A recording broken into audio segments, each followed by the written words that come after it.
Hello guys, आप सबका स्वागत है।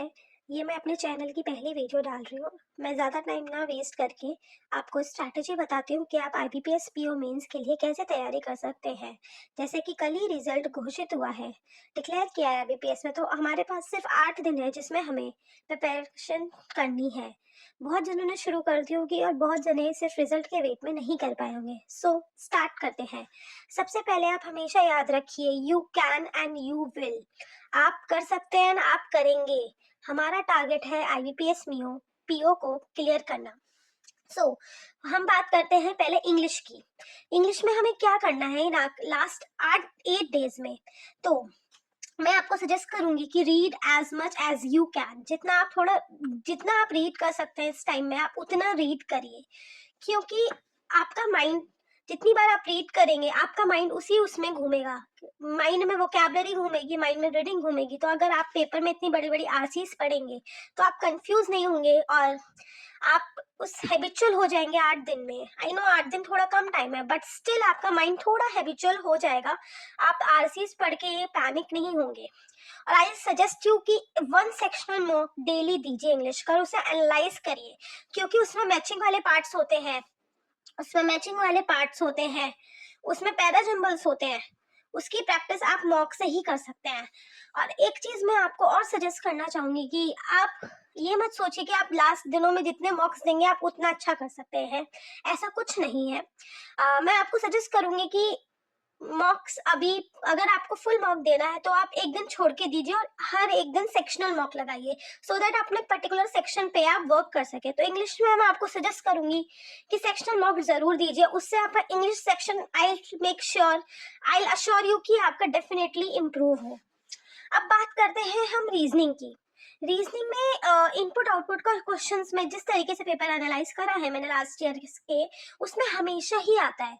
और वो 10 नंबर का क्वेश्चन होते हैं, 2-2 मार्क्स का, 2-2 मार्क्स के हर क्वेश्चन होते हैं। 5 क्वेश्चन होते हैं, तो इसका मतलब 10 मार्क्स के आपके इंग्लिश के, सॉरी, रीजनिंग में इनपुट आउटपुट के क्वेश्चंस आ जाएंगे। तो अगर आप 8 दिन लगातार एक एक इनपुट आउटपुट का क्वेश्चन लगाएंगे तो डेफिनेटली आप इनपुट आउट 10 मार्क्स अटेम्प्ट कर पाएंगे। और मैं आपको सजेस्ट करूंगी, अगर आपको इनपुट आउटपुट नहीं आता, बहुत न्यू है, तो आप अंकुश लांबा, मैं नाम लिख देती हूँ यहाँ पे, आप अंकुश लांबा सर की वीडियो देखिए, मेंस की इनपुट आउटपुट क्वेश्चन यूट्यूब पे डाल के, आपको वो जरूर मिल जाएगी। वरना कोई भी मॉक टेस्ट में ढूंढिए, गाइडली, प्रैक्टिस मॉक, ऑलिव बोर्ड, उसमें आप इनपुट आउटपुट के क्वेश्चंस ढूंढेंगे रीजनिंग में तो आपको डेफिनेटली मिल जाएंगे। और फिर आते हैं कोडिंग डिकोडिंग। इसके क्वेश्चंस जैसे ब्लड रिलेशन, इसके क्वेश्चन आते ही है रीजनिंग मिससेलेनियस में। एक एक नंबर, 2-2 नंबर, आप छोटे छोटे मार्क्स लेके चलेंगे तो आप 15-20 मार्क्स तक आराम से पहुंच जाएंगे। हमारा रीजनिंग में स्ट्रैटेजी ये होनी चाहिए कि हमें बड़े पजल्स नहीं सॉल्व करने चाहिए। लाइक अगर आपको लगे कि आते हैं तो शुरू में वो मत उठाइए, क्योंकि उससे क्या होता है कि वो 10-15-20 मिनट ले जाएंगे और आपका अगर वो नहीं बना, फिर आप दूसरे क्वेश्चन में शिफ्ट होंगे तो आप पैनिक हो जाएंगे कि आपके 20 मिनट निकल गए, सिर्फ 40 मिनट बचे हैं और आपने कुछ नहीं करा। तो आई सजेस्ट यू, पहले आप थोड़े मिससेलेनियस, थोड़े छोटे छोटे क्वेश्चन उठाइए, ताकि आपके 5 या 10 नंबर अटेम्प्ट हो जाए 10-15 मिनट में, तो आपका कॉन्फिडेंस गेन हो जाएगा और आप शायद पजल भी बना सके। सब माइंड का खेल होता है कि कैसे आपको चलना है। तो इसलिए पजल और लॉन्ग क्वेश्चंस में I suggest you middle time attempt करें, ना कि लास्ट में, ना कि स्टार्टिंग में। ये मिडिल टाइम में ही आप अटेम्प्ट करें, क्योंकि लास्ट में अगर नहीं बना तो आपके लास्ट के 10-15 मिनट बेकार जाएंगे। तो आप ये मिडिल टाइम में, लाइक 10-15 मिनट शुरू में दे दीजिए coding plus blood relation input output को, उसके बाद बीच में आप ये ट्राई करें और उसके बाद आप फिर कुछ देखें कि आप और क्या कर सकते हैं। छोटी पजल्स उठाइए। अपना टारगेट ये मत रखना कि 2 नंबर के क्वेश्चंस करने हैं, आप श्योर हो तभी करना। अब आते हैं जनरल अवेयरनेस। अगर आपने बिल्कुल भी जनरल अवेयरनेस में कुछ भी नहीं करा है तो क्लाउड अफेयर्स क्लाउड एक वेबसाइट है। इसकी 100 क्वेश्चंस की पीडीएफ आती है मंथली, और इनके जो 100 क्वेश्चंस होते हैं ना उस पीडीएफ में, वो पॉइंट टू पॉइंट और बहुत कंसाइज होते हैं। लाइक अगर आप ये पढ़ेंगे तो आई गेस इसके बेसिस पे कुछ क्वेश्चंस आपको जरूर मिलेंगे।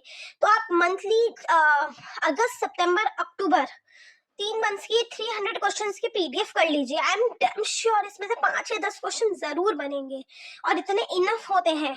अगर आप कर सकें।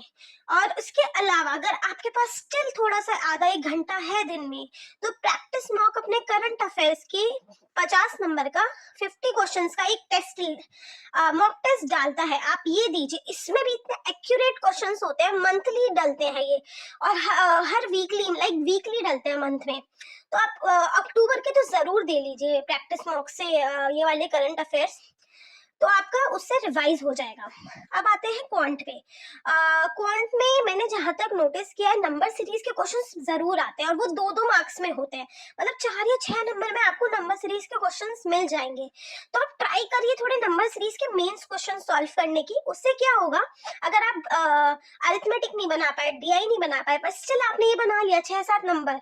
मैंने बहुत बच्चों को ऐसा भी देखा है जिनके क्वांट में सिर्फ 8 नंबर आए, स्टिल उन्होंने मेंस क्लियर कर लिया, क्योंकि वो इसी बेसिस पे क्वांट क्लियर करते हैं। तो आप नंबर सीरीज, सिंप्लीफिकेशन, इनके मेंस लेवल क्वेश्चंस निकाल लीजिए और ट्राई करिए मिसलेनियस क्वेश्चन सॉल्व करिए मॉक से। जितने आप मॉक से इस टाइम थोड़े मिसलेनियस क्वेश्चन सॉल्व करेंगे उतना ज्यादा अच्छा रहेगा। अब डिस्क्रिप्टिव, अगर आपकी बाकी सबकी तैयारी अच्छी नहीं है बट आपने डिस्क्रिप्टिव में अच्छा, बहुत ज्यादा लाइक 25 मार्क्स का डिस्क्रिप्टिव होता है, आपने उसमें से 21-22 लिया है, तो आपके 90% बाकी सब में आपके एवरेज है, तो शायद आपके 90% चांसेस और ज्यादा बढ़ जाते हैं कि आप मेंस क्लियर कर लेंगे। तो आपको उसके लिए क्या करना है, गाइडली क्या करता है, डिस्क्रिप्टिव टेस्ट देता है, मॉक टेस्ट, आप उसको मॉक टेस्ट दीजिए और टाइपिंग करिए 10 मिनट, वो आपको बताएगा आपकी कहाँ मिस्टेक है, क्या ग्रामेटिकल मिस्टेक है। डिस्क्रिप्टिव टेस्ट देते हुए हमेशा याद रखें कि आपको ग्रामेटिकल मिस्टेक नहीं करनी है, क्योंकि कंप्यूटर सॉफ्टवेयर जरूर ट्रैक कर लेगा और वहीं आपके मार्क्स कट जाएंगे। आपको स्पेलिंग मिस्टेक नहीं करनी है, तो ट्राई करिए जितने सिंपल और इजी वर्ड्स लिख सकते हैं वो आप लिखिए, क्योंकि कंप्यूटर जैसे ही ट्रैक करेगा आपके पूरा जितने भी मार्क्स हैं वहीं कट जाएंगे। तो आप बहुत सिंपल लैंग्वेज में लिखिए, और बहुत यूट्यूब वीडियोस में बताएंगे ये रिसेंट टॉपिक पढ़िए, ये पढ़िए, ऐसा नहीं है। बहुत बहुत सिंपल टॉपिक आते हैं, ग्लोबल वार्मिंग क्या होता है, ये क्या होता है, इसके बारे में बस बेसिक नॉलेज होनी आपको चाहिए। तो आई सजेस्ट यू, गाइडली एक ऐसे पीडीएफ देता है, आपके उनको साइट पे मिल जाएगी वो ऐसे पीडीएफ, आप वो डाउनलोड करिए और एक बार रीड मार लीजिए। आप थोड़ा बहुत भी उसके बारे में लिख के आएंगे ना, वही ना है। और लेटर और उसके लिए भी गाइडली अपनी पीडीएफ देता है, आप एक बार लेटर का फॉर्मेट बहुत अच्छे से देख लेना, फॉर्मेटिंग के मार्क्स मिलते हैं, अगर आपने फॉर्मेट ही गलत करा तो आपके मार्क्स कट जाएंगे। तो मैं आपको यही सजेस्ट करूंगी, आप फॉर्मेट पे बहुत अच्छे से ध्यान दीजिए, एक बार वो पीडीएफ पढ़ लीजिए और एक टेस्ट डिस्क्रिप्ट का जरूर दें, क्योंकि 21-22 तक अगर आप यही मार्क्स ले आते हैं तो आप खुद सोचिए कि बाकी, क्योंकि कट ऑफ 80-90 ही मैक्स 80-90 तक ही जाएगी इस मेंस की, उससे ज्यादा नहीं जाती, उससे कम ही जाएगी ऑब्वियसली। तो अगर आप 22-21 यही ले आएंगे तो आपको सिर्फ 60-70 मार्क्स के लिए मेहनत करनी है, जो कि हम 4 सेक्शन में कर सकते हैं। आई होप आपको मेरी इस स्ट्रैटेजी समझ आई है। अगर आपको पसंद आया तो please like, share and subscribe. मैं होप करती हूँ कि आपको पसंद आया हो और मैं आगे ऐसी ही वीडियो बनाती रहूँ। अगर आपको कुछ भी क्वेश्चंस है मेंस से रिलेटेड कि इस सेक्शन में कैसे तैयार करें, तो आप कमेंट सेक्शन में डाल दीजिए, I will definitely answer you. Thank you so much and all the very best.